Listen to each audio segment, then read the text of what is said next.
ജോളിയെതിരേറ്റുന്ന bike കൈമാറുകയാണ്. Thank you mister Shaji Cheraman. ജലോത്സവ ലോകം ഉറ്റുനോക്കുന്ന ജലോത്സവത്തിന്റെ കിടിലൻ പ്രകടനം ഇതാ ആരംഭിച്ചു കഴിഞ്ഞു എന്ന് പറഞ്ഞാൽ അതിന് തൊട്ടു മുൻപുള്ള വെപ്പുവള്ളങ്ങളുടെ എ ഗ്രേഡിന്റെ ഫൈനൽ മത്സരം ഇതാ പമ്പാനദിയെ കീറിമറിച്ചുകൊണ്ട് ജലജറ്റുകയാണ്. ഒന്നാം ട്രാക്കിൽ 13 നമ്പർ വെള്ളം ആശാപുളിക്കട തെളിയുന്നത് NCDC മഞ്ചാടിക്കരി ആന്റണി അറയിൽ കുമരകമാണ് അതിന്റെ ക്യാപ്റ്റനെങ്കിൽ. രണ്ടാം ട്രാക്കിൽ മത്സരിക്കുന്നതാരാണ്?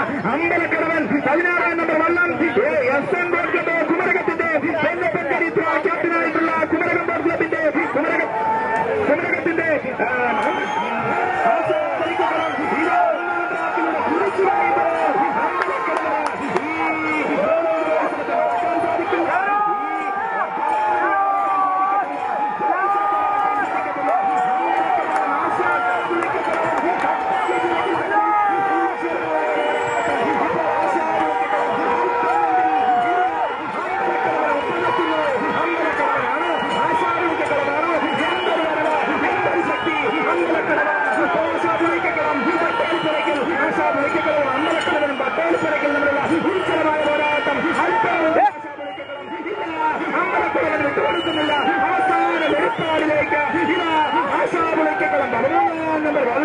NCDC മഞ്ചാടിക്കരയുടെ